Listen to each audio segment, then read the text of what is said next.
রাজু, সকাল থেকে আমি আপনাকে জানিয়েছি সূচকের ওঠানামা চলছে এবং এখন পর্যন্ত সেই ধারাটাই অব্যাহত রয়েছে। এই মুহূর্তে সূচক গত দিনের তুলনায় 6.33 পয়েন্ট কমে দাঁড়িয়েছে 2802.11 পয়েন্টে। তবে লেনদেনের পরিমাণ বেড়েছে, সেই সাথে লেনদেনে অংশ নেওয়া প্রতিষ্ঠানগুলোর মধ্যে এখনো পর্যন্ত অধিকাংশ প্রতিষ্ঠানেরই শেয়ারের দাম বাড়ছে। এই মুহূর্তে 212টি প্রতিষ্ঠানের শেয়ার লেনদেন হচ্ছে। এদের মধ্যে 116টি প্রতিষ্ঠানেরই শেয়ারের দাম বেড়েছে, কমেছে 88টি প্রতিষ্ঠানের শেয়ারের দাম এবং এখন পর্যন্ত অপরিবর্তিত রয়েছে 8টি প্রতিষ্ঠানের শেয়ারের দাম। এছাড়াও বাজারের বর্তমান পরিস্থিতি জানতে আজকে আমন্ত্রণ জানিয়েছে একজন বিনিয়োগকারীকে, জনাব মোহাম্মদ রেহান মোহাম্মদকে আমন্ত্রণ জানিয়েছে আমাদের স্টুডিওতে। তার মুখ থেকেই শুনবো নতুন প্রজন্মের ভাবনা শেয়ার বাজার নিয়ে। আপনাকে স্বাগত। থ্যাংক ইউ ভেরি মাচ তাজিম। প্রথমে যেটা বলবো সেটা হচ্ছে আপনারা আপনি তো দেখছেন কয়েকদিন ধরে কিছুটা ফ্লাকচুয়েট করছে, ব্যাপারটিকে আপনি কিভাবে দেখছেন? ব্যাপারটা আমার যা মনে হয় স্বাভাবিক, অস্বাভাবিকের কিছুই নেই, ঘাবড়ানোরও কোনো কারণ নেই। আমরা দেখেছি ইলেকশনের আগে ডিসেম্বর মাসে মার্কেট টার্নওভার খুব কমে গিয়েছিল, ব্যাপারটা একটু চিন্তার ছিল। ইনভেস্টরদের সাইকোলজি এখানে একটা বড় ফ্যাক্টর, বড় একটা রোল প্লে করে। তবে অনেকেই টাকা জমিয়ে রেখেছিলেন যে ইলেকশনের পরে ইনভেস্ট করবে, কিন্তু যারা আরেকটু স্মার্ট তারা ইলেকশনে কিছুদিন আগে ইনভেস্ট করেছেন যাতে কম দামে কেনা যায়। Actually that was a good time to invest. তো ইলেকশনের পরে আমরা দেখছি টার্নওভার খুবই হেলদি, 400 কোটি টাকার উপর ট্রেড হচ্ছে, মনে হচ্ছে ভালো। It's good. আপনি তো তরুণ প্রজন্মের একজন রিপ্রেজেন্টেটিভ আমরা বলতে পারি আমাদের ক্যাপিটাল মার্কেটে। What's your expectation? Expectation is মার্কেটটা একটু হেলদি হোক। নতুন পলিটিক্যাল গভর্নমেন্ট এসেছে, আমি বলবো না যে ইকোনমিকে বুম করতে হবে বা করবে। আমরা চাই কখনোই বুম ভালো না, বুম মানেই পরে পড়বে বিজনেস সাইকেল।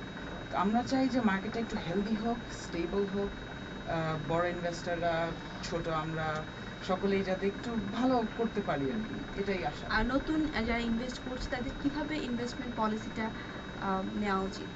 ইনভেস্টমেন্ট পলিসি সবার প্রথমেই বলবো যে সবচেয়ে ইম্পর্টেন্ট, আমি লেখাপড়া করেছি ফাইন্যান্স নিয়ে এবং আমি বলবো যে ফান্ডামেন্টাল সবচেয়ে ইম্পর্টেন্ট। ফান্ডামেন্টালসের দিকে প্রথমেই তাকানো উচিত।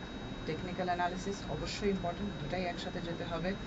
আর তবে রিউমার বেসড মার্কেট। টেকনিক্যাল অ্যানালিসিসটা আপনি কিভাবে করেন একজন বিনিয়োগকারী?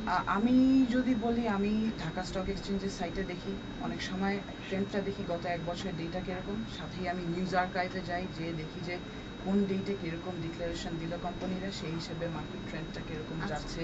তো সেখান থেকে প্রেডিক্ট করার চেষ্টা করি যে সামনে কোম্পানি কি প্রফিট দিতে পারবে কিনা, সেই হিসেবে কি স্টক ডিভিডেন্ড দিবে কিনা, প্রাইস ফ্লাকচুয়েশন কীভাবে হবে। বেসিক্যালি ডিসিশন ফান্ডামেন্টাল টেকনিক্যাল দুটোর উপর বেস করে। ক্যাপিটাল মার্কেট থেকে আমরা রিউমার স্পেকুলেশন এগুলো কখনোই অ্যাভয়েড করতে পারবো না, কিন্তু কিভাবে হ্যান্ডেল করেন একজন নবীন হিসেবে আপনি? হ্যান্ডেল করি, রিউমার তো অবশ্যই খুবই ইম্পর্টেন্ট, রিউমার ছাড়া দুনিয়ার কোনো মার্কেটই চলে না। কিন্তু শুধু রিউমারের উপর বেস করে যে আমি ইনভেস্টমেন্ট করে ফেলবো, আমি প্রায় ট্রেড করতে গিয়ে দেখি যে একজন বলছে যে ভাই কোনটা দাম বাড়বে, তখনই বলে ভাই এটা বাড়বে মনে হচ্ছে, ভাই কিনি, চলেন কিনে কিনি, এভাবে করে তারা কিনে ফেলে। আমি কোনোদিন আজ পর্যন্ত এটা করিনি, মনে হয় না করবো। এটা করা ওয়াইজও না। না, ওয়াইজ না, এটা রিস্কি, গেইনও করতে পারেন, সেই সাথে অনেক লুজও করতে পারেন, অনেকে করেছেও। রিউমার শোনা দরকার, সেটাকে যাচাই করা দরকার, সাথে সাথে ওই কোম্পানিটার ফান্ডামেন্টাল অ্যান্ড টেকনিক্যাল অ্যানালিসিস করা। আমরা তো রিসেশন যেটা দেখলাম নভেম্বর ডিসেম্বরে আমাদের মার্কেটে রিসেশন দেখলাম, তো এই প্রেক্ষিতে আপনার কি মনে হয় যে আর কি কি স্টেপ নিতে বাজেটটা আরো হেলদি হবে? আমার মনে হয় অ্যাওয়্যার হতে হবে সবাইকে। আর এখানে ডিএসসির কিছু রোল প্লে করতে হবে আরও, এসিসিকে আরও স্ট্রং হতে হবে। আমরা আশা করব যে নতুন স্ট্রং মিন্স নতুন পলিটিক্যাল গভর্নমেন্ট এসিসিকে আরেকটু অথরিটি দেয়। তারা রেগুলেশন যথেষ্ট করছেন, আমার মনে হয় আরেকটু বেশি হেভিলি রেগুলেট করা দরকার, কিছু রুলস অ্যান্ড রেগুলেশন মডিফাই করা দরকার। ফর এক্সাম্পল, আমরা যদি ডিরেক্ট লিস্টিংয়ের কথা বলি, বেশ কিছু কোম্পানি আসছে যারা রাজু